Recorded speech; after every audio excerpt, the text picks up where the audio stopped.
Praise lord. హల్లెలూయా, హల్లెలూయా, హల్లెలూయా, హల్లెలూయా. స్తోత్రం, స్తోత్రం, స్తోత్రం, స్తోత్రం, స్తోత్రములు. ప్రియులారా, ప్రభువైన యేసుక్రీస్తు నామములో మీ అందరికీ హృదయపూర్వక వందనాలు. శుక్రవారం అనే ఉపవాస ప్రార్థన ప్రారంభించుకుందాం. ఈ ప్రార్థనకి ప్రభు అధ్యక్షత వహించినట్లుగా, పరిశుద్ధాత్మ దేవుడు నడిపించినట్లుగా మనందరూ ఒకసారి దేవుని స్తోత్రం చెబుదాం. హల్లెలూయా, హల్లెలూయా. ప్రార్థన చేసుకుందామండి. కన్నులు మూయండి. మహాపరిశుద్ధుడు అయిన మా ప్రియ పరలోక తండ్రి, మీ పరిశుద్ధమైన ఘనమైన నామానికి స్తుతులు స్తోత్రాలు చెల్లిస్తున్నావు నాయన.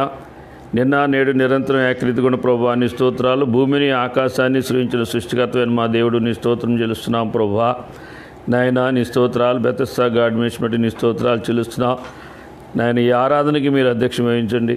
శుక్రవారం ఉపవాస ప్రార్థన బట్టి నీ స్తోత్రాలు ప్రభా నాయన. నీ స్తోత్రాలు నా తండ్రి, నా ప్రభా. పాటలు పాడుతుండగా మంచి స్వరాలు దయచేయండి. పాటల్లో, ప్రార్థనలో, వర్తమానంలో మీరే ఉండి నడిపించి బలపరిచి సహాయం చేయమని, మీరు మహిమ పొందమని నజరేయుడైన యేసుక్రీస్తు నామమును బట్టి ప్రార్థించి వేడుకొంచున్నాము తండ్రి. ఆమేన్, ఆమేన్. వందనాలు. ఒక పాట పాడుకుందాం.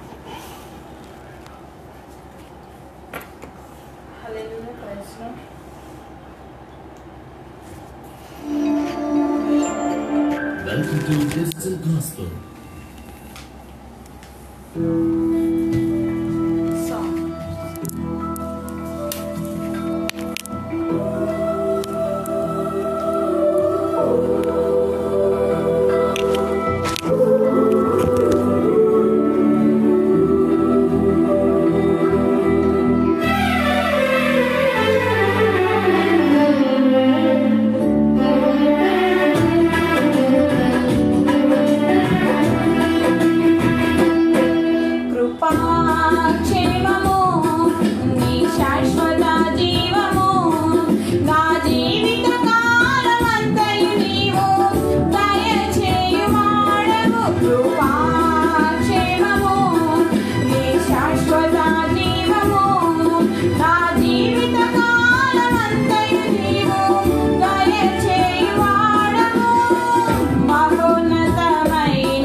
జీవము మా జీవిత కాలమంతయు నీవు దయచేయువాడవు మహోన్నతమైనని ఉపకారములు తలంచుచు అనుక్షణము పరవశించను నీ కృపలోనే పరవశించనా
కొంచెం వాటర్ వేయము.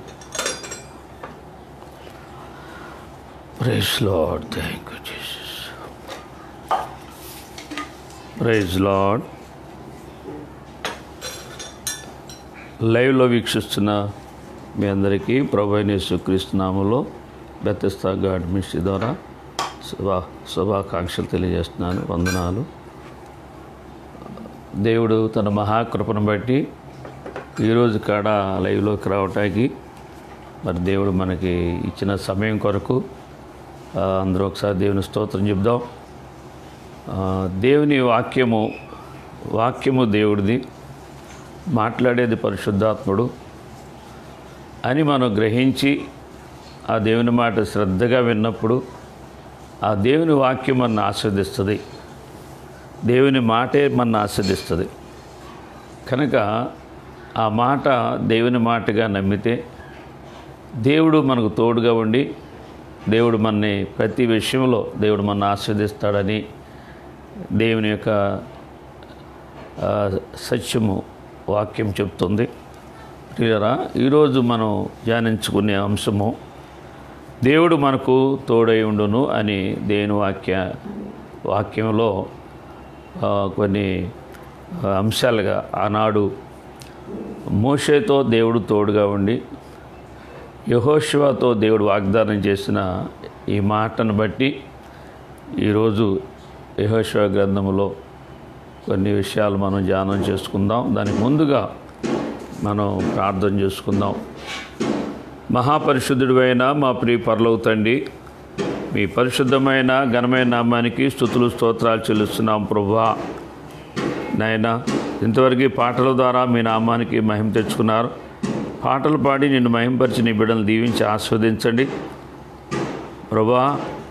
అనేక సందర్భంలో నేను గణపరిచేటట్లుగా వారి స్వరాలు ముట్టి వారిని ఇంకా నీ ఆత్మతో నింపి బలపరిచి వాడుకోమని ప్రార్థన చేస్తున్నాను. అత్యంత అల్పుడైన నీ దీనదాసుడిని మీరు జ్ఞాపకం చేసుకోండి నాయనా. నేనెంతో బలహీనుడు కానీ నువ్వు బలవంతుడువు. జ్ఞానము లేని నాకు నీ జ్ఞానం ఇచ్చి నీ బలం ఇచ్చి మీ హస్తము నాకు తోడుగా ఉంచి నా నోటిలో నీ మాటలు పెట్టి నీ ప్రజలతో నువ్వే మాట్లాడమని ప్రార్థన చేస్తున్నారు. మీరు మాట్లాడితే మాకు మేలయ్యా.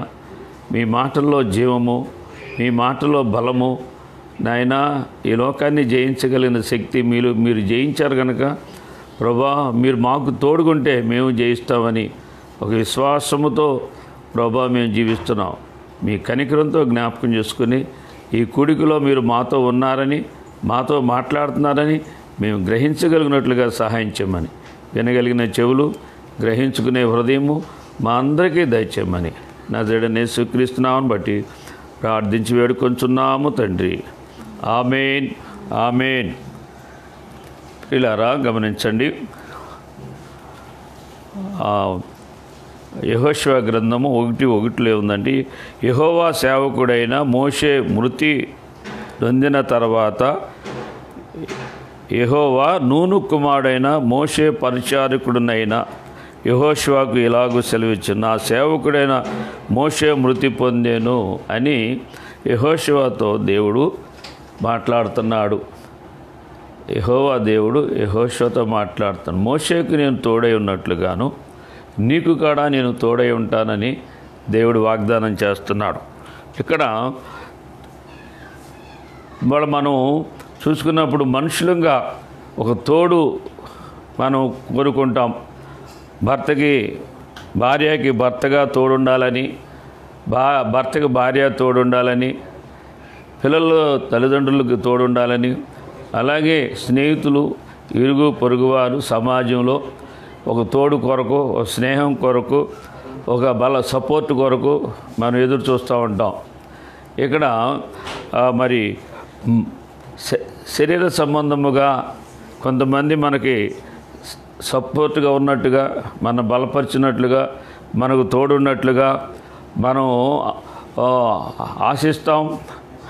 కొన్ని రకాలుగా వాళ్ళు కూడా ఉన్నట్టుగా ఉంటారు. కానీ కొన్నిసార్లు మనం ఆశించిన రీతిగా వాళ్ళు మనకు తోడుగా ఉండకపోవచ్చు, మనం బలపరచపోవచ్చు. అందుకని శారీరకంగా లోకరీతిగా కూడా కొన్ని అపజయాలు, కుటుంబాల్లో కొన్ని అపజయాలకి, కుటుంబ జీవితంలో కొన్ని నష్టాలకి, కొన్ని కష్టాలకి, దుఃఖాలకి కారణం ఏంటంటే భర్త భార్యకి, భర్త సపోర్ట్ లేకపోవటం వల్ల, మరి ఏకీభించకపోవటం వల్ల కుటుంబ జీవితంలో నష్టాలు కలుగుతున్నాయి, కుటుంబ జీవితంలో ఓటమిలు కలుగుతున్నాయి. ఈరోజు చాలా కుటుంబాలు విడిపోవటానికి కారణం ఏంటంటే మరి అలా తోడు లేకపోవటం వల్ల. దేవుడు నరుడు ఒంటరిగా ఉండటం మంచిది కాదు, ఆదాముకి సాటైన సహాయాన్ని అవని ఇచ్చినప్పుడు, అలాగే కుటుంబ జీవితంలో భార్యాభర్తలు కలిసి ఉండాలని, ఏక మనసు కలిగి ఉండాలని, ఏక శరీరంగా ఉండాలని, ఆ కుటుంబంలో దేవుడు కోరుకున్నట్లుగా కుటుంబాన్ని ఆస్వాదించడానికి, కుటుంబం ద్వారా దేవుడికి మహిమ రావటానికి, దేవుని కుటుంబముగా, దేవుని బిడ్డలుగా పరలోకానికి కొనిపోబడాలంటే భూలోకములో కుటుంబ వ్యవస్థని ఇచ్చిన, కుటుంబ వ్యవస్థని స్థాపించిన దేవుడు చెప్పిన రీతిగా మరి తోడు నీడగా భార్యాభర్తలు ఏకీభించి ఉన్నప్పుడు, ఆ భార్యాభర్తలతో, ఆ కుటుంబంతో దేవుడు తోడుకున్నప్పుడు ఆ కుటుంబము ఆస్వాదించబడద్ది, వర్ధిల్లద్ది.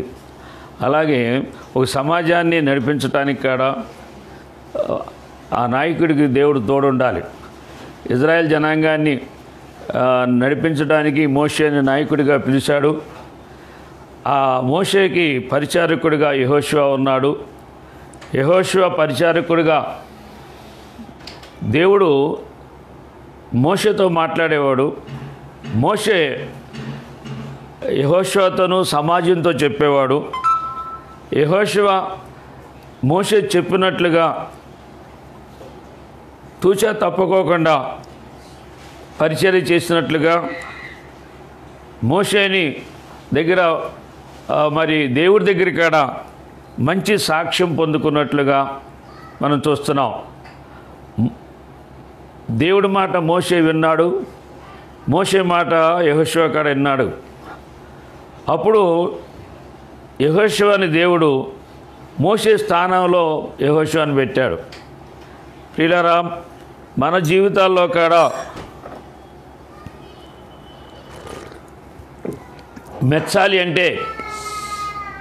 మెచ్చాలి ఒక నాయకత్వాన్ని, దేవుని యొక్క సత్యాన్ని అనుసరించే విధానంలో దేవుడు మోషేని ఎన్నుకున్నాడు. మోషేకి దేవుడు ఇజ్రాయెల్ ప్రజలు నడిపించడానికి ఒక క్రమాన్ని నిర్దేశించినప్పుడు యెహోషువ పరిచారకుడిగా మరి ఉన్న యెహోషువ మోషే చెప్పినట్లుగా నడుచుకోవటం వల్ల మోషే మృతి పొందాడు. యెహోషువని మోషే స్థానంలో దేవుడు నిలబెట్టాడు. 5వ వచనంలో, యెహోషువ గ్రంథము 1వ అధ్యాయం 5వ వచనంలో, నీవు బ్రతుకు దినములన్నిటను ఏ మనుష్యుడును నీ ఎదుట నిలవలేకయుండును. నీవు బ్రతుకు దినాలన్నిటిలో కాడా ఏ మనుష్యుడు కాడా నీ ఎదుట నిలవలేక ఉంటాడు. ఎందుకంటే నేను నీకు తోడుగా ఉన్నాను, నీ నోటికి తోడుగా ఉన్నాను, నీ హస్తాలకి నీ పక్షముగా నేను యుద్ధం చేస్తాను అని దేవుడు యెహోషువకి అభయహస్తిస్తున్నాడు. 6వ వచనంలో అన్నాడు, నిన్ను విడువను, నిన్ను ఎడబాయను, నిబ్రము కలిగి ధైర్యముగా ఉండము, వారికి ఇచ్చేదనని నేను వారి పితరులతో ప్రమాణం చేసిన ఈ దేశమును నిశ్చయముగా నీవు ఈ ప్రజలకు స్వాధీనము చేసేదవు. పితరులకి ఏదైతే అబ్రహాం గారికి దేవుడు ఏ వాగ్దానం చేశాడో, ఆ పాలు తేనెలు ప్రవహించే దేశానికి, కనాను దేశానికి, 10 జాతులు కలిగిన దేశానికి, అన్యులు నివసిస్తున్న దేశానికి, ఆ దేశానికి స్వాధీనపరుస్తానని యెహోషువతో దేవుడు సుష్టముగా ప్రమాణం చేస్తున్నాడు, వాగ్దానం చేస్తున్నాడు. ఆది కాండములో మనం అబ్రహాము గారికి దేవుడు వాగ్దానం చేశాడు. 15వ అధ్యాయం 18వ వచనం నుంచి 21వ వచనంలో ఆ యొక్క 10 జాతులు ప్రజల గురించి రాయబడింది. ఆ దినమందే యెహోవా ఐగుప్తు నది మొదలుకొని గొప్ప నది అయిన యూఫ్రటీస్ నది వరకు ఈ దేశమును అనగా కెనీయులను, ఖనిజీలను, కద్మోనీలను, హిత్తీలను, పెరిజీలను, రెఫాయిములను, అమోరీలను, కనానీలను, గిర్గాషీయులను, యెబూసీలను నీ సంతానముకు ఇచ్చి ఉన్నానని అబ్రహాముతో నిబంధన చేసెను. దేవుడు మాట తప్పనివాడు. నిశ్చయముగా అబ్రహాముని జ్ఞాపకం చేసుకుని యెహోషువ టైంలో ఆ 10 జాతుల ప్రజల్ని, ఆ దేశాన్ని, ఆ ప్రజల్ని నిర్మూలపరిచి ఆ దేశాన్ని మీకు వాగ్దానంగా ఇస్తానన్న దేశాన్ని స్వతంత్రించుకుంటానికి దేవుడు నీకు తోడుగా ఉంటాను, నీతో ఉంటాను, నిన్ను బలపరుస్తాను అని దేవుడు వాగ్దానం చేస్తున్నాడు. ప్రియులారా, 7వ వచనంలో అంటున్నాడు, అయితే నీవు నిబ్రము కలిగి జాగ్రత్త పడి బహుధైర్యముగా ఉండు. నువ్వు నిబ్బరం కలిగి ఉండు. ఆ 10 జాతుల వారి బలాన్ని, వారిని బట్టి నువ్వు భయపడవాక, వారికంటే గొప్ప బలవంతుడు నీ పక్షముగా ఉన్నాడు,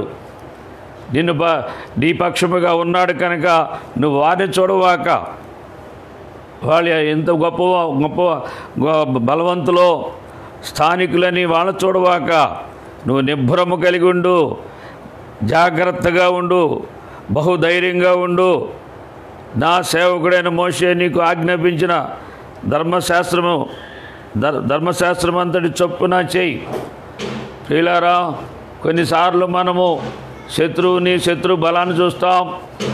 కానీ మోషే యెహోషువతో అంటున్నాడు, ధర్మశాస్త్రాన్ని అనుసరించు. దేవుడు ధర్మశాస్త్రాన్ని అనుసరించు. నీకు మోషే ఏం చెప్పాడో అటంతటి ప్రకారముగా చెయ్యి. నీవు నడుచు ప్రతి మార్గమును చక్కగా ప్రవర్తించినట్లు నీవు దాని నుండి కుడికి కానీ ఎడమకి కానీ తొలగకూడదు అంటున్నాడు. ప్రియులారా, గమనించండి. దేవుడు నువ్వు ఎప్పుడైతే మోషే చెప్పినట్లుగా, నేను మోషేకి చెప్పాను, కొన్ని ఆజ్ఞలు ఇచ్చాను, ఆ మోషే నీకు చెప్పాడు, ఆ ఆజ్ఞల ప్రకారముగా నువ్వు నాయకుడిగా ఉండి సమాజాన్ని నడిపించు. ధర్మశాస్త్ర ప్రకారముగా క్రమముగా వాళ్ళు ప్రవర్తించేటట్లుగా నువ్వు నడిపించమని. అలా నువ్వు నడిపిస్తే నేను నీకు తోడుగా ఉంటాను. నీకు విరోధముగా ఏ శక్తి కూడా నిన్నేం చేయదు అని యెహోషువని దేవుడు బలపరుస్తున్నాడు, ధైర్యపరుస్తున్నాడు. నువ్వు చేయవలసింది చెప్పిన మాట చేయటమే, అది చెప్పినట్లుగా చేయటమే అని చెప్తున్నాడు. కుడిమి కానీ ఎడమకు కానీ నువ్వు అని స్పష్టంగా చెప్తున్నాడు. ప్రియులారా, కొత్త నిబంధనలో మనం చూసుకున్నప్పుడు యేసు ప్రభువుల వారు సముద్రంలో నడిచి వస్తున్నారు. అక్కడ పేతురు గారు అంటాడు, నేను కాడ నడవనా అంటాడు. నడువన్నప్పుడు యేసు ప్రభుని చూసినప్పుడు, సూటిగా చూసినప్పుడు, విశ్వాసము కలిగి ఉన్నప్పుడు పేతురు గారు సముద్రంలో నడిచాడు. గాలి బలమైన గాలి వీచినప్పుడు భయపడిపోయి గాలి వైపు చూశాడు. పేతురు గారు మునిగిపోయాడు. ఎందుకంటే అప్పుడే యేసు ప్రభు గద్దించాడు, అల్ప విశ్వాసి అన్నాడు. మన విశ్వాసము మనని చెడగొట్టడానికి దుష్టుడు ఏదో ఒక రకంగా అటుపక్క నుంచో ఇటుపక్క నుంచో శోధనలు తెస్తాడు.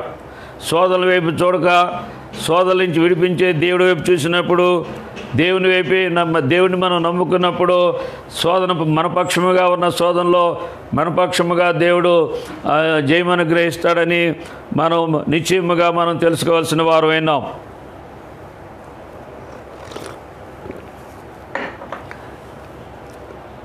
ప్రతిరోజు వాక్యము చదువుతూ ప్రార్థన చేస్తూ దేవుని ఆత్మచేత దేవుడు చెప్పినట్లుగా మనం చక్కగా ప్రవర్తించినప్పుడు నిశ్చయముగా దేవుడు మన పక్షముగా ఉండి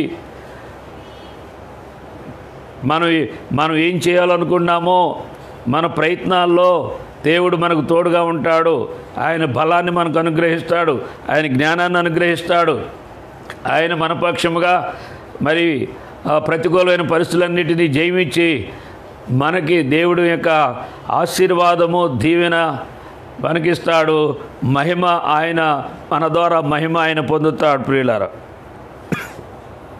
ఇక్కడ 7వ వచనం, యోబు గ్రంథము 1వ అధ్యాయం 7వ వచనంలో ఏం రాయబడిందంటే, యెహోవా నీవెక్కడి నుండి వచ్చితివని వానిని అడగగా అపవాది భూమి మీద అటు ఇటు తిరుగులాడుచు అందులో సంచరించుచు వచ్చితనని యెహోవాకు ప్రత్యుత్తరం ఇచ్చెను. దేవుని స్తోత్రం. యోబు గ్రంథములో పరలోకములో దేవుని యొక్క మహాసభలో సాతాను ఆ సభలోకి వచ్చాడు. నువ్వు ఎక్కడి నుంచి వచ్చావంటే సాతాను చెప్తున్నాడు, భూలోకములో నేను అటు ఇటు తిరిగి వస్తున్నాను. ప్రియులారా, అటు ఇటు అంటే దేవుని మార్గము తినని మార్గము, దేవుని వాక్యము మీ మాట అవునంటే అవును, కాదంటే కాదు, దీనికి మించి పుట్టింది దుష్టుడి నుంచి వచ్చింది అన్నాడు. కనుక దేవుని మాటలో మార్పు లేదు, దేవుని మార్గములో కూడా మార్పు లేదు. వంకర టెంకర మార్గం కాదు, అవునన్నది లేనన్నట్టుగా కాదు. కానీ దుష్టుడు ఇప్పుడు సాతాను, అపవాది అంటే అబద్ధికుడు సాతాను అంటున్నాడు, భూమి మీద అటు ఇటు తిరుగులాడుచు అందులో సంచరించుచూ వచ్చిందని యెహోవాతో చెప్తున్నాడు. చాలామంది ఈ దినాల్లో అది చేస్తారు ఇది చేస్తారు, కానీ దేవుడు చెప్పింది చేయరు. వాళ్ళకి నచ్చింది చేస్తారు, వాళ్ళకి ఇష్టమైన వాళ్ళకి చెప్పింది చేస్తారు. దేవుడు అది చేసింది ఫలించకపోతే ఆ లోకం ఏమంటుందంటే, వీళ్ళ దేవుడు ఏమయ్యాడని అడుగుద్ది. వీళ్ళ దేవుడిని మన దేవుడి మాట మనం విన్నప్పుడు, మన దేవుడు మనకు తోడుగుండి మనకు దేవుడు మేలు చేసినప్పుడు మన దేవుడు మహిమ కలుగుద్ది. అప్పుడు వాళ్ళు అంటారు, వీళ్ళ దేవుడు వీళ్ళతో ఉన్నాడండి, ఈ కష్టస్థితిలో, ఈ శోధనలో, ఈ లేమిలో వీళ్ళు ఇలా ఉండారంటే వాళ్ళ దేవుడే ఇలా సమృద్ధిగా పోషించాడు వీళ్ళని, ఆ దేవుడు వీళ్ళని కాపాడాడు, వాళ్ళ దేవుడు తోడుగా ఉన్నాడు అని అన్యులు కూడా సాక్షిస్తారు అన్నాడు. అబ్రహాము గురించి కానీ, ఇస్సాకు గురించి కానీ, యాకోబు గురించి కానీ, యోసేపు గురించి కానీ, అనేక మంది భక్తుల గురించి కూడా అన్యజనుల మధ్యన సాక్ష్యం పొందారు. ఈరోజు కూడా మనం అన్యుల చేత సాక్ష్యం పొందాలంటే మన దేవుడు అడ్రస్ లేని దేవుడు కాదు. మన దేవుడు విశ్వాసులతో ఉంటాడు, దేవుడు మాట వినేవాళ్ళతో వింటాడు. కనుక యెహోషువ మోషే దేవుడి మాట విన్నాడు, మోషేకి తోడుగా ఉన్నాడు, అద్భుతముగా మోషేను వాడుకున్నాడు. మోషే వృద్ధుడైపోయాడు. చనిపోయిన తర్వాత యెహోషువని పరిచారకుడని యెహోషువని దేవుడు ఏర్పాటు చేసుకున్నాడు. యెహోషువతో అంటున్నాడు, కుడికి కానీ ఎడమకు కానీ నువ్వు తిరక్కోకుండా తిన్నగా, అంటే ఈ తిన్నగా అనే మాట, చక్కగా అనే మాట ఏంటంటే నీతి న్యాయము కలిగి, నీతి న్యాయము కలిగి, ఈ నీతి న్యాయము కలిగి. ఈ నీతి ఏంటి? పరలోకములో ప్రభు అయిన యేసుక్రీస్తు నీతిది. పరిశుద్ధుడైన, న్యాయవంతుడైన, నీతిమంతుడైన నీతిని కలిగి ఉండాలి. 2 వంకర అంటే ఏంటంటే లోకము, అక్రమము, అన్యాయము, ఈ వంకరతనము, అటు ఇటు అనే మాట లోకానికి సంబంధించింది. ఈ తిన్నగా చక్కగా అనే మాట నీతి న్యాయాలు కలిగి మనం జీవించాలని మరి ఆనాడు యెహోషువతో కూడా మోషే స్పష్టంగా చెప్పాడు. ప్రియులారా, అట్లాగే అపవాది అటు ఇటు తిరుగుతాడు. ఈరోజు చాలామంది కూడా అటు ఇటు వాళ్ళకి నచ్చింది, ఇటు దేవుడితోనూ ఉంటారు, అటు లోకంతోనూ ఉంటారు. ఇటు దేవుడికి ప్రార్థన చేస్తారు, వాళ్ళకి నచ్చింది నట్టుగా నడుచుకుంటారు. ఇది తప్పు ప్రియులారా. అందుకనే మనం ఏ దేవుడిని నమ్మామో ఆ దేవునికి చెప్పిన మాట వింటే ఆ దేవుడు మనం అడిగింది ఇస్తాడు, మన ఆశలు నెరవేరుస్తాడని వాక్యం చెప్తుంది. అలాగే మరి యోహాను, భక్తుడైన యోహాను అంటున్నాడు, 1 యోహాను 2:15 ఈ లోకమునైనను లోకములో ఉన్న వాటినైనను ప్రేమింపకుడి, ఎవడైనను లోకమును ప్రేమించినట్లా తండ్రి ప్రేమ వానిలో ఉండదు అంటున్నాడు. మనము లోకంలో ఉండాలి, కానీ మనం లోకాన్ని ప్రేమించడం అంటే లోకం చెప్పినట్టుగా జీవించడము, లోకస్తులు చెప్పినట్టుగా నడుచుకోవటము అని కాదు. దేవుడు లోకంలో ఉండాలి, కానీ లోకమాలిని అంటించుకోకూడదు. లోకంలో ఉండాలి, మనం దేవునికి దూరంగా ఉండకూడదు. మన యొక్క హృదయములో దేవునికి స్థానం ఉండాలి.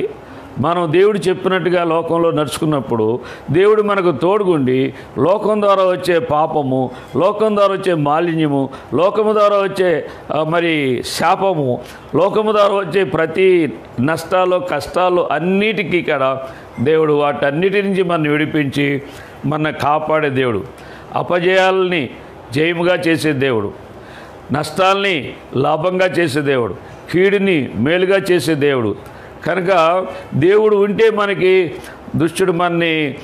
దుష్టుని జయిస్తాం, దుష్టుడు లాంటి మనుషులు జయిస్తాం, దుష్టుడు లాంటి మోసకరమైన శక్తులు జయిస్తాం. కనుక దేవుడు మన పక్షంగా ఉండాలంటే దేవుడిని ప్రేమించాలి, దేవుడిని విశ్వసించాలి. దేవుడు చెప్పినట్టుగా మనం నడుచుకున్నప్పుడు దేవుడు మన పక్షముగా ఉన్నాడని అనేక మందికి రుజువుపరుస్తాడు. నేను మోషేకు తోడుగా ఉన్నాను, యెహోషువకు తోడుగా ఉన్నాను, అలాగే మనకు కూడా తోడుగా ఉన్నాడని దేవుడు మన పక్షముగా అక్కడ సాక్ష్యం ఇప్పిస్తాడు. మనం చెప్పుకోవసరం లేదు, మనతో ఉండేవాళ్ళే చెప్తారు. మనతో ఉండేవాళ్ళు చెప్తారు. ఆనాడు అబ్రహాంతో చెప్పారు, ఇస్సాకుతో చెప్పారు, అలాగే అనేక మంది భక్తులతో మరి సాక్ష్యం ఇచ్చారన్నమాట. ఇక్కడ 1వ అధ్యాయము యెహోషువ గ్రంథం 1:17 ఏం చెప్తుందంటే, మోషే చెప్పిన ప్రతి మాట మేము వినినట్లు నీ మాట విందుము, నీ దేవుడైన యెహోవా మోషేకు తోడైండునట్లు నీకును తోడైండునని ఆ పెద్దలు చెప్తున్నారు. పెద్దలు ఏమన్నారంటే, మోషే చెప్పినట్లుగా, మోషే మాట మేము విన్నాము, నువ్వు చెప్పినట్లుగా, నువ్వు నాయకుడిగా నువ్వు చెప్పినట్లుగా కాడా మేము వింటాము, దేవుడు నీకు తోడుగా ఉంటాడని యెహోషువని ఆ పెద్దలు బలపరుస్తున్నారు. 18 నీ మీద తిరగబడి నీవు వారికి ఆజ్ఞాపించు ప్రతి విషయంలో నీ మాట వినని వారందరూ మరణశిక్ష నొందురు, నీవు నిబ్రహము కలిగి ధైర్యము తెచ్చుకోవాలని యెహోవాకు ఉత్తరం ఇచ్చిరి. యెహోషువకు ఉత్తరం ఇచ్చి యెహోషువ మళ్ళీ అంటున్నారు ఇంకా 18వ వచనంలో, నీ మీద ఎవడన్నా తిరగబడ్డాడు అనుకో, నువ్వు ఆజ్ఞాపించిన విషయంలో నీ మాట వినలేదనుకో, వాళ్ళు మరణశిక్ష పొందుతారు. నువ్వు ధైర్యంగా, నువ్వు నిబ్రహ్మ కలిగి ధైర్యం తెచ్చుకోమని వాళ్ళని యెహోషువని పెద్దలు బలపరుస్తున్నారు. పిల్లరా, బలపరిచేవాళ్ళు ఉండాలి. దేవుడు యెహోషువను బలపరుస్తున్నాడు, అలాగే నాయకత్వాన్ని మరి పెద్దలు బలపరుస్తున్నారు. మేము ఉన్నాం, నీ మాట వినపోతే వాళ్ళు మరణశిక్ష పొందుతారు అని యెహోషువకి పెద్దలు బలపరుస్తున్నారు. ప్రియరా, గమనించండి. మరి యెహోషువ గ్రంథం 3వ అధ్యాయం 7వ వచనంలో, అప్పుడు యెహోషువతో ఇట్లనెను, నేను మోషేకు తోడైనట్లు నీకును తోడైందునని ఇజ్రాయేల్ అందరూ ఎరుగునట్లు నేడు వారి కన్నుల ఎదుట నిన్ను గొప్ప చేయ మొదలుపెట్టెదను. దేవుని స్తోత్రం. ప్రియులారా, ఇజ్రాయేల్ ప్రజలు భయపడాలి అంటే, లోబడాలి అంటే దేవుడు యెహోషువకు తోడై ఉన్నట్లుగా దేవుడు గొప్ప చేయాలన్నమాట. దేవుడు హెచ్చించాలి, దేవుడు చేసే పనిని దీవించాలి. అప్పుడు వాళ్ళందరూ కూడా దేవుడు నీకు తోడుగా ఉన్నాడని వాళ్ళు గుర్తించి భయపడేటట్లుగా నేను చేస్తానని వాగ్దానం ఇస్తున్నాడన్నమాట. యెహోషువ గ్రంథం 3వ అధ్యాయము 16వ వచనంలో ఏం రాయబడుతుందంటే, ఇక్కడ పైనుండి పారు నీళ్లు బహుదూరమున సారేతాను నొద్దనున్న ఆదామను పురమునకు దగ్గర ఏకరాశిగా నిలిచెను. లవణ సముద్రమును అరాబా సముద్రమునకు పారునను బొత్తిగా ఆపబడెను. ఇక్కడ మోషే కాలములో ఎర్ర సముద్రాన్ని ఆయన ఎర్ర సముద్రాన్ని ఏక రాశిగా నిలబెట్టాడు. గోడలుగా నీళ్ళని గోడలుగా నిలబెట్టి దారి చేశాడు. ఎండిన నేలగా చేశాడు. 6 లక్షల కాల్బలం దాటేటట్లుగా ఎలా అయితే ఎర్ర సముద్రాన్ని దాటించాడో ఆనాడు మొదటి సూచక్రియ. దేవుడు తోడుగా ఉన్నాడు. మోషే మాట దేవుడు వింటాడు. ఎర్ర సముద్రం ఎండిన నేలగా మార్చాడు, నీళ్ళని ఏకరాశిగా చేశాడు అని మోషేకి భయపడ్డారు. అలాగే ఇప్పుడు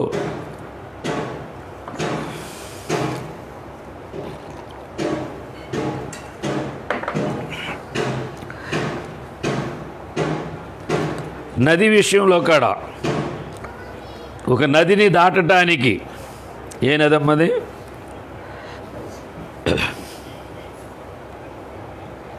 ఆదాము పురమునకు దగ్గరగా ఏకరాశిగా సారేతాను నొద్దనున్నారు.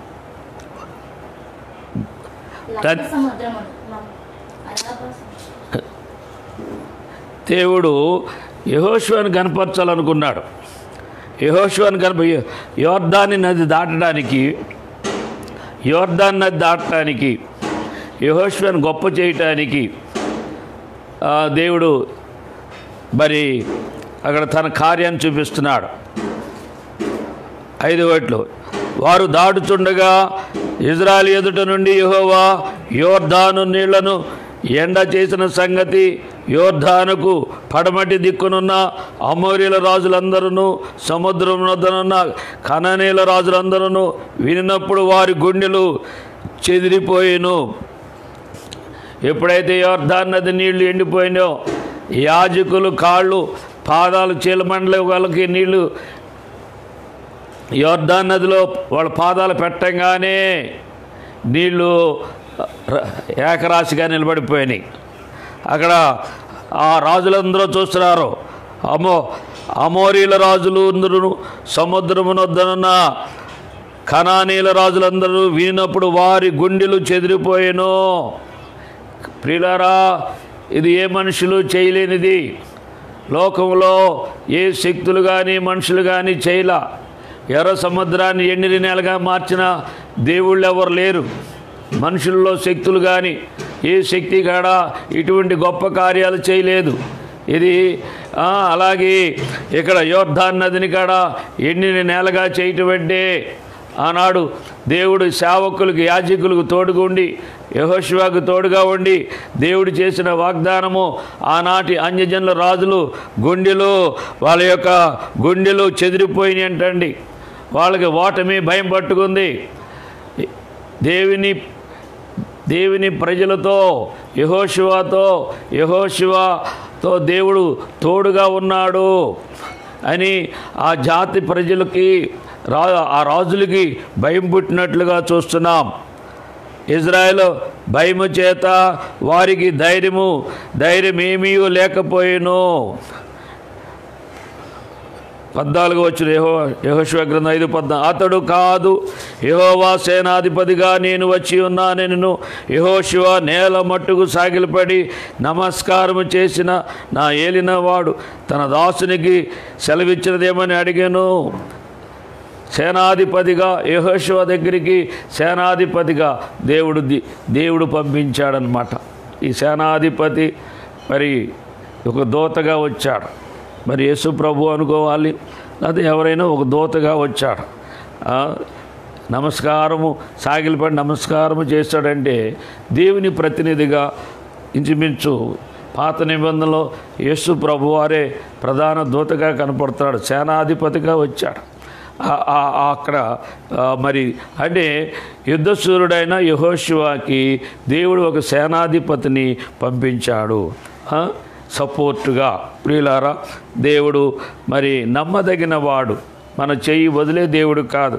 ఏ వాగ్దానం చేశాడో ఆ వాగ్దానం నెరవేర్చడానికి ఆయన చేయగలిగినదంతా మనని పక్షముగా చేసే దేవుడుగా ఉన్నాడు. 20 వచనం యాజకులు ఇక్కడ ముందు యోర్దాను నది దాటిన తర్వాత ఎరికో పట్టణాన్ని స్వాధీనపరచుకోవడానికి, ఎరికో కోట గోడలు కూల్చడానికి, దాంట్లో ప్రవేశించడానికి దేవుడు బలాన్ని మనకి ఇక్కడ అనుగ్రహిస్తున్నాడు. యోర్దాను నదికి దాటగానే మరి ఒక దూతను పంపించాడు ఆ కార్యక్రమాన్ని నెరవేర్చడానికి. 20 యాజకులు బోరలు ఊదగా దేవుడు ఎరికో పట్టణము చుట్టూ కాడ మీరు తిరగండి, బోరలో ఊదండి, ఊదమన్నప్పుడు ఊదండి, మానమన్నప్పుడు మానమనండి, కేకలు విన్నప్పుడు వేయండి అని ఒక క్రమాన్ని పెట్టాడు ప్రియులారా. ఆ రీతిగా బోరలో ఊదగా ప్రజలు కేకలు వేసి ఆ బోరల ధ్వని వినినప్పుడు ప్రజలు ఆర్భాటముగా కేకలు వేయగా ప్రాకారము కూలెను. ఇక్కడ ఈ క్రమం ఏం తెలియజేస్తుందంటే దేవుని బిడ్డల్లో ఐక్యత ఉండాలి, ఏకత్వం ఉండాలి. వాళ్ళు ఒకేసారి ఊదారు, ఒకేసారి కేకలేశారన్నమాట. ఆర్భాటముగా ప్రజలు కేకలు వేసిరి. ఆ కేక దీంట్లో ఏంటి అంటే ఆర్భాటముగా కేకలు వేయగా ప్రాకారము కూలెను. దేవుడు స్తుతించటం వల్ల, దేవుని పక్షముగా మనం ఉన్నప్పుడు దేవుడు మన పక్షముగా యుద్ధం చేస్తాడని ఆ ఎరికో కోట గోడలన్నీ మరి కూలిపోయినాయని దేవుని వాక్యం చెబుతుంది. ప్రజలందరూ తమ ఎదుటికి ప్రాకారము కూలెను. ప్రజలందరూ తమ ఎదుటికి చక్కగా పట్టణము ప్రాకారం ఎక్కి పట్టణమును పట్టుకొనిరి. వీళ్ళు కూలగొట్ల, దేవుడు కూలగొట్టాడు, దేవుడు యుద్ధం చేశాడు. వీళ్ళు చేసింది ఏంటి? మేమంతా ఐక్యతగా ఉన్నాం, మేమంతా నీ మాట వింటున్నాం అని అన్నప్పుడు దేవుడు వాళ్ళ పక్షంగా ఉండి యుద్ధం చేశాడనమాట. దేవుని స్తోత్రం చెప్పండి, గట్టిగా చెప్పాలి హల్లెలూయా. యెహోషువ 6:27 ఈరోజు కాడ సంఘము ఏక మనసు కలిగి ఉన్నప్పుడు, సంఘము దేవుని మాట విన్నప్పుడు, సంఘము ఐక్యంగా ఉన్నప్పుడు సంఘపక్షముగా దేవుడు అనేక జయాలు ఇస్తాడు. సంఘం ముందు ఏది నిలబడలేదు. అందుకని సాతాను ఏం చేస్తున్నాడండి? సంఘాన్ని చీల్చేస్తున్నాడు. సేవకుడి మాట విశ్వాసాలు ఎన్నుకోకుండా, ఒకరికొకరికి పసుకోకుండా, ఒకరికి విరోధంగా ఒకరు మాట్లాడటం వల్ల దెయ్యం ఆడిస్తుందన్నమాట. వీళ్ళు ప్రార్థనలు చేసేవాళ్ళు ప్రార్థన చేస్తారో నమ్మరు, వాక్యం వింటారో దేవుడి మాటగా తీసుకోరు, అందరూ ఏకీపించరు, ఒకరికి విరోధంగా ఒకరు మాట్లాడుతూ ఉంటారు. అందుకనే సంఘంలో క్రీస్తు సంఘములో శిరస్సైన క్రీస్తు ఆయన చెప్పిన వాక్యము విని నమ్మి ఒకే ఐక్యత కలిగి మనము ప్రార్థన చేసినప్పుడు, ఐక్యత కలిగి దేవుడు ఏం చెప్తే అది చేసినప్పుడు దేవుడు ఆనాడున్న దేవుడు ఈనాడు ఉంటాడు. ఆనాడు యెహోషువకి జయమిచ్చిన దేవుడు మనకి జయిస్తాడు. యోర్దాను లాంటి గొప్ప కార్యాలు మనకి చేస్తాడు. అలాగే ఎరికో కోటగోడ లాంటి కాడ గొప్ప గొప్ప శోధనలు కాడ మనకి జయం మనకిస్తాడు. కానీ దేవుడు చెప్పినట్లుగా మనం వినాలి, దేవుడు చెప్పినట్లుగా వినాలి. అదేంటి ఇదేంటి అనకూడదు. అదేంటి ఇదేంటి అనేవాడు దెయ్యం. దేవుడి మాటకు లోబడినవాడు, దేవుడి మాట జరిగించాలనుకున్నాడు, దేవుడి మాట పక్షంగా నిలిచేవాడు, దాన్ని చక్కగా చేయాలని మరి ఐక్యపరచబడే వాళ్ళంతా వీళ్ళు మరి దేవుడు అంటే భయభక్తులు కలిగిన వాళ్ళు, దేవుని యందు విశ్వాసం కలిగిన వాళ్ళు, వీళ్ళందరూ ఎక్కడ కూడుంటే, ఎక్కడ మొరపెడితే అక్కడ దేవుడు అద్భుతాలు చేస్తాడు. యోర్దాను నది లాంటి చీల్చేస్తాడు, అలాగే ఎండ చేస్తాడు, అలాగే ఎరికే కోటగోడ లాంటి కూలగొడతాడు. అటువంటి గొప్ప కార్యాలు చేసి దేవుడు మన పక్షంగా ఉన్నాడని అన్యజనుల మధ్యన సాక్ష్యము దేవుడు మన పక్షంగా సాక్ష్యం ఇప్పిస్తాడు. దేవుడికి మహిమ కలుగుద్ది.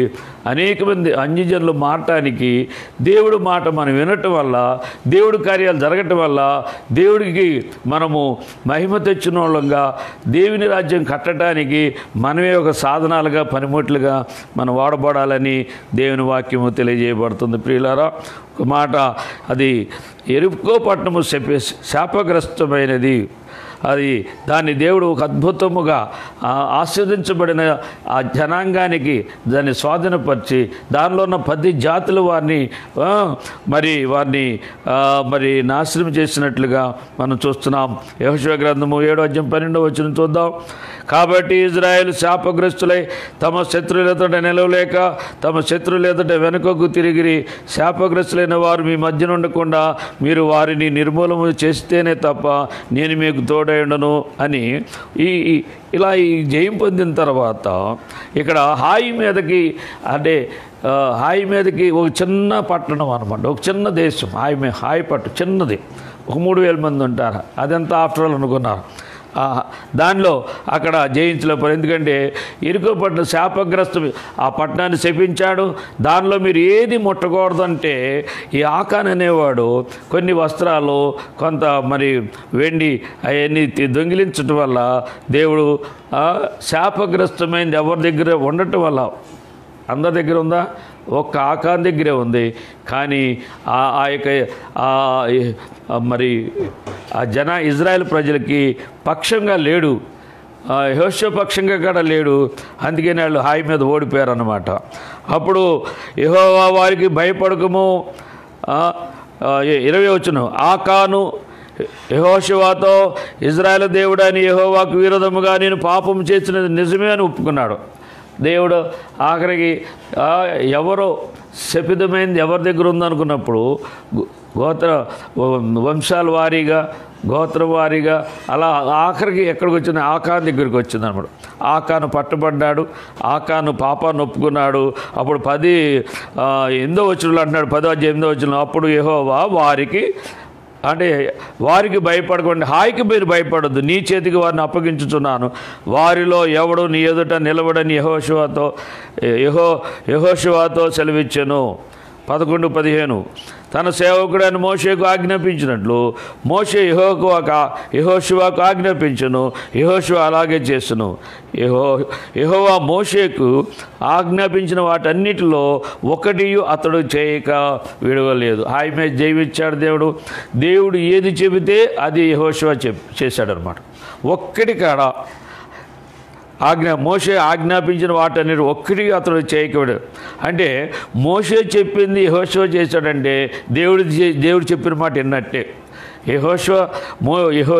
యెహోవా చెప్పింది మోషే చేశాడు, మోషే చెప్పింది యెహోషువ చేశాడు కనుక దాన్ని దేవుని మాటగానే దేవుడు తీసుకున్నాడు అన్నమాట. ఇక్కడ 14వ అధ్యాయంలో 2వ వచనం, యెహోషువ గ్రంథం 14:2, మోషే ద్వారా యెహోవా ఆజ్ఞాపించినట్లు యాజకుడైన ఎలియాజరును నూను కుమారుడైన యెహోషువయు ఇజ్రాయేల్ గోత్రముల యొక్క పితరుల కుటుంబముల ప్రధానులను చీట్లు వేసి 9 గోత్రముల వారిని అర్ధగోత్రపు వారిని ఆ స్వాస్థ్యములను పంచిపెట్టిరి. ప్రియులారా, ఆ వాగ్దాన భూమిని వాళ్ళు చీటుల ద్వారా పంచుకున్నారు. అది కాడ దేవుడు చెప్పినట్లుగానే న్యాయసమ్మతంగా మరి ఇవన్నీ కాడ దేవుడు ఏం చెబితే అదే మోషే చేశాడు, యెహోషువ చేశాడు, చెప్పినట్టుగా చేశారు కనుక దేవుడు తోడై ఉన్నాడు. వాళ్ళ సొంత ఆలోచనలు కానీ పెద్దల ఆలోచనలు కానీ లేదు. దేవుడి మాటే సేవకుడు వినాలి. సలహాలు దేవుని వాక్యానికి విరుద్ధంగా ఎవరు సలహాలు ఇచ్చినా కానీ దేవుడి కోపానికి వాళ్ళు గురవుతారు, దేవుని శోధనకు గురవుతారు. ఈరోజు సంఘాల్లో సలహాలు ఇచ్చేవాళ్ళు, పెత్తనాలు చేసేవాళ్ళు, నా మాటే నెరవేరాలనుకున్న వాళ్ళు పెద్దలు ఉన్నారు కనుక ఆ పెద్దలకు విలువ లేకుండా పోతుంది. దేవుడు ఎందుకంటే వాళ్ళని తిరస్కరిస్తున్నాడు. ఎందుకంటే దేవుడి మాటను వీళ్ళు తిరస్కరిస్తుంటే మా మాట నెరవేరాలి, మేము గొప్ప మాకు పేరు రావాలని ఏ పెద్దలు చూస్తున్నారో, ఏ సేవకుడు చూస్తున్నాడో వాళ్ళందరికీ దేవుడు వాళ్ళని వదిలేస్తాడు. వాళ్ళ జ్ఞానానికి వాళ్ళ బుద్ధులకి వదిలేస్తాడు కనుక ఇవాళ క్రైస్తవుల మీద విరోధంగా మాట్లాడుతున్నారు. దేవుడు లేడు కనుక క్రైస్తవుల మీద విరోధంగా మాట్లాడతారు. ఏ సేవకుడు దేవుడు తోడుంటే ఆ సేవకుడిని దేవుడు కనపరుచుకుంటున్నాడు, ఆ సేవకుడు మరి దేవుడు ఆలకిస్తున్నాడు. ఆ సేవకుడు తలపెట్టిన కార్యపక్షంగా దేవుడు ఉన్నాడు కనుక అది దేవుడిని సేవకుడు మహింపరుస్తున్నాడు, సేవకుడిని దేవుడు మహింపరుస్తున్నాడు. అందుకనే నన్ను మహింపరచువాన్ని నేను మహింపరుస్తాను, నన్ను ప్రేమించువాన్ని నేను ప్రేమిస్తాను అనే దేవుని వాక్యము నమ్మదగింది ప్రియులారా.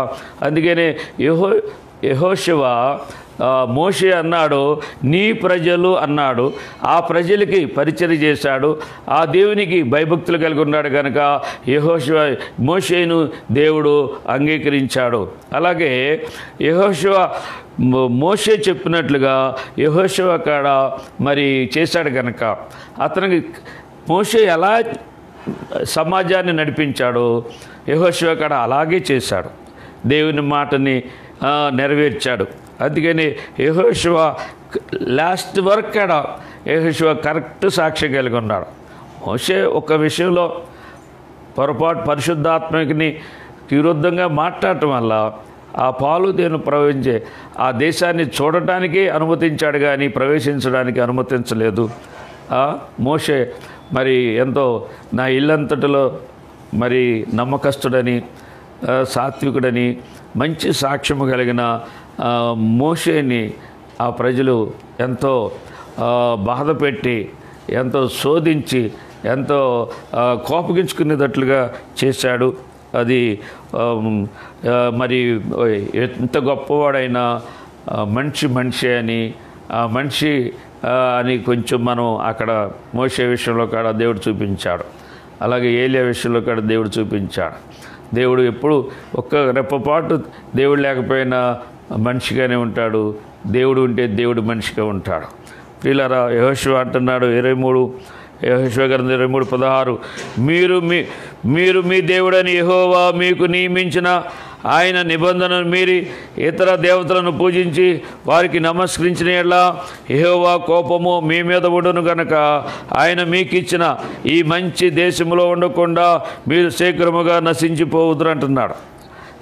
మీరు ఎప్పుడైతే దేవుడు నియమించిన నిబంధన మీరి ఇతర దేవతలకు మీరు పూజిస్తే మీరు నశించిపోతారు అని యెహోషువ ఆ ప్రజలతో చెప్తున్నాడు. ప్రవక్త కానీ నాయకుడు కానీ నిశ్చయముగా మరి చెప్తాడు. వాళ్ళు ఏమనుకుంటారో, బాధపడతారేమో, ఎదురు తిరుగుతారేమో అనేది ఉండదు. సత్యముగా చెప్పినప్పుడు ఆ సత్యానికి లోబడినప్పుడు వాళ్ళు విడిపించబడతారు, రక్షించబడతారు. కానీ ఆ సత్యం నుంచి తొలగిపోయినప్పుడు అసత్యంలో అక్రమంలో పడిపోయి వాళ్ళు నాశనం అయిపోతారని నిశ్చయముగా వాక్యము తెలియజేయబడుతుంది. యెహోషువ 24:15 యెహోషువ సాక్ష్యం చెప్తాడు. యెహోవాను సేవించుట మీ దృష్టికి కీడను తోచిన యెడల మీరు ఎవరిని సేవించుదురో నది ఆద్దరిని మీ పితరులు సేవించిన దేవతలను సేవించుదురో అమూర్యుల దేశమున మీరు నివసించుచున్నారే వారి దేవతలను సేవించుదురో నేడు మీరు కోరుకొనుడి. మీరెవరిని సేవింపకోరుకొనినను నేనును నా ఇంటి వారును యెహోవానే సేవించదము. అదే సేవించదము అనెను. నేను నా ఇంటి వారు యెహోవానే సేవిస్తాం. మీరు ఎవరిని సేవిస్తారో లోకంలో ఉంటున్నారు కనుక మీరు వాళ్ళు సేవించేటట్లుగా దేవతలు మీరు సేవిస్తారేమో, కానీ నేను మటుకి నా ఇంటి వారు నేను యెహోవానే సేవించదము అని. ప్రియులారా, ఇంటి వారితో కాడ అంటే ఒక ఇంటిని కాడ ఇంటిలో జయము, ఇంటి వారందరూ కూడా దేవుడిని సేవించేటట్లుగా యెహోషువ తన ఇంటిని ఐక్యపరుచుకున్నాడు అని దేవుడి మాట తెలియజేయబడుతుంది. 24-29 ఈ సంగతులు జరిగిన తర్వాత నూను కుమారుడును యెహోవా దాసుడైన యెహోషువ 110 సంవత్సరముల వయసు గలవాడై మృతి నొందెను. 110 సంవత్సరాలు జీవించాడు. యెహోషువ పేరు రాగానే మోషే పేరు, నూను కుమారుడైన మోషే పరిచారకుడైన యెహోషువ. అంటే మోషే లేకుండా యెహోషువ లేడు. యెహోషువ మోషే చెప్పినట్లుగా యెహోషువ నడుచుకున్నాడు కనుక మోషేని మరి దేవుడు దాని కంటిన్యూషన్లో కాడ మోషే పేరు వాడుతున్నాడు. ప్రియులారా, గమనించండి. యెహోషువ ఈరోజు మనం యెహోషువ గ్రంథంలో యెహోషువకి దేవుడు ఎలా తోడుగా ఉన్నాడో మనకాడ దేవుడు తోడుగా ఉండాలంటే యెహోషువలాగా పరిచారకుడుగా మరి నమ్మకస్తుడుగా దేవుని యందు భయభక్తులు కలిగిన వాడుగా విధేయత కలిగిన వాడుగా మరి మనం ఉండాలని మరి మోషే చెప్పినట్లుగా యెహోషువ ఎలా అయితే నడుచుకున్నాడో మనం కూడా పరిచర్యలో అలా నడుచుకున్నప్పుడు ఆ పరిచర్యను దేవుడు అంగీకరిస్తాడు. ఆ స్థానం దేవుడు ఇస్తాడు. దేవుడు హెచ్చించినప్పుడు ఎవరు తగ్గించలేరు. దేవుడిని బట్టి ధర్మాన్ని బట్టి నడుచుకున్నాడు కనుక యెహోషువ ఆ కాలంలో ఆ ప్రజలు 2 రకాలైన ప్రజల మధ్యన అటు ఇటుగా మరి వాళ్ళ విశ్వాసం కలిగి ఉన్నవారైనా కానీ ఒకే విశ్వాసం కలిగి విధేయత కలిగి మంచి పరిచర్య చేసి దేవుని యొక్క మరి ఉన్నతమైన దేవుడు నాకు తోడుగా ఉన్నాడని గొప్పగా కొనియాడబడిన కనపరచబడిన యెహోషువను బట్టి మనం దేవుణ్ణి స్తుతించవలసిన వారమైనాం. మనం కూడా అటువంటి సాక్ష్యము కలిగి ఉండాలని మన నుంచి ప్రభు కోరుకుంటున్నాడు. మన యొక్క సంఘాలు మన కుటుంబాల్లో కూడా దేవుడు తోడుగుండి ఆ కుటుంబాల ద్వారా సంఘం ద్వారా దేవుడు మహింపరచబడాలని ఆనాడున్న దేవుడు ఈనాడు కూడా యెహోషువను గొప్ప చేసిన దేవుడు మన కాడ గొప్ప చేస్తాడని నిశ్చయముగా మనం నమ్మవలసిన వారం ఉన్నాం. ప్రభు ఈ మాటలు దీవించునుగాక. ఓ పాట పాడుకుందాం. ప్రార్థన చేయటానికి ముందు ఓ పాట పాడు.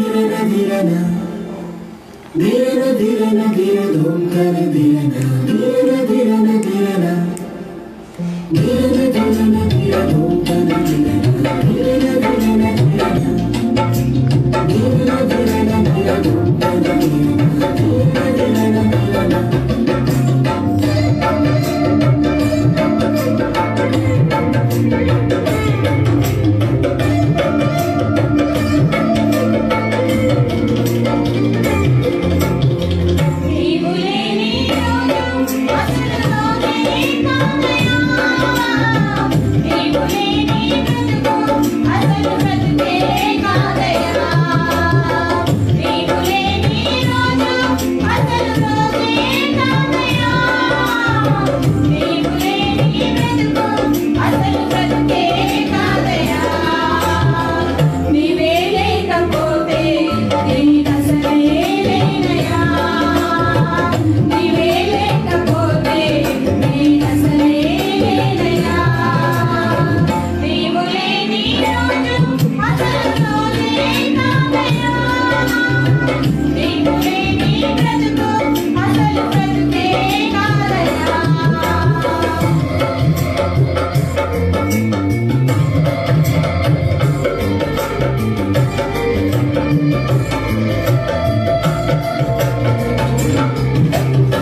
బోన్లోంచి సింహాలు వచ్చినాయి.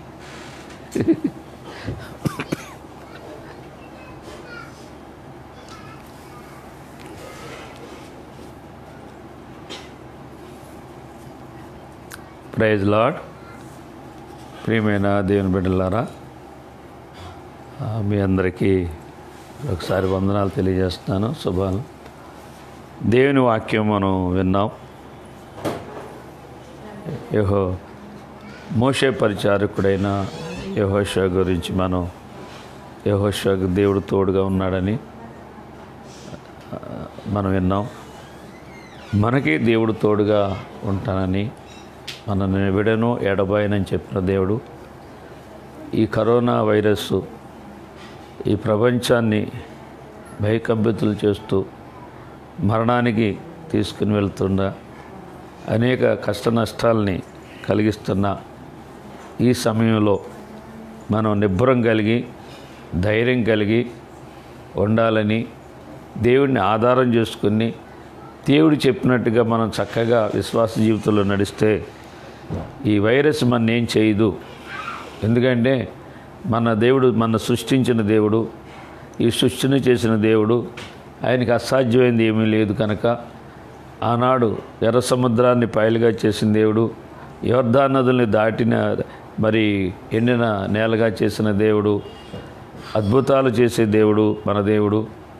కానీ ఈ లోకం మీదకి శ్రమ వస్తుంది కానీ అది మన ఏం చేయదని వాగ్దానం చేసిన దేవుడు కనుక మనం లోకంలో లేం కనుక మనం దేవుళ్ళో ఉన్నాము, విశ్వాసంలో ఉన్నాము. దేవుడు మాట వింటే దేవుడు కోడి తన రెక్కల కింద తన బిడ్డల్ని ఎలా కాపాడుకుంటుందో మన దేవుడు మన కాపాడే దేవుడుగా ఉన్నాడు అని మనం తెలుసుకోవాలి.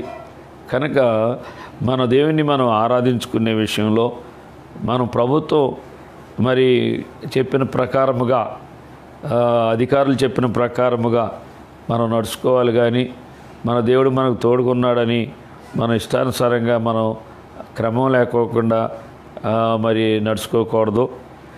గమనించండి, 8వ తారీఖు నుంచి లాక్డౌన్ సడలించారు. మందిరాల్లో ఆరాధనలు చేసుకోవచ్చు అని చెప్పారు కానీ చాలా రిస్ట్రిక్షన్ పెట్టారు.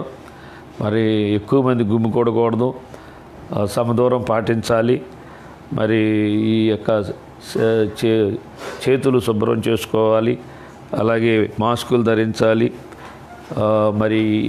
60 ఓల్డ్ వృద్ధులు మందిరం రాకూడదని, చిన్నపిల్లలు రాకూడదని కాడ ఇటువంటివన్నీ పెట్టి ఉన్నారు. ఇవన్నీ కాడ పాటిస్తూ మనం జాగ్రత్తగా ఉండి మన దేవుడిని మనం ఆరాధించుకోవాల్సిన వారం విన్నాం, మన విశ్వాసాన్ని కాపాడుకోవాల్సిన వారం విన్నాం.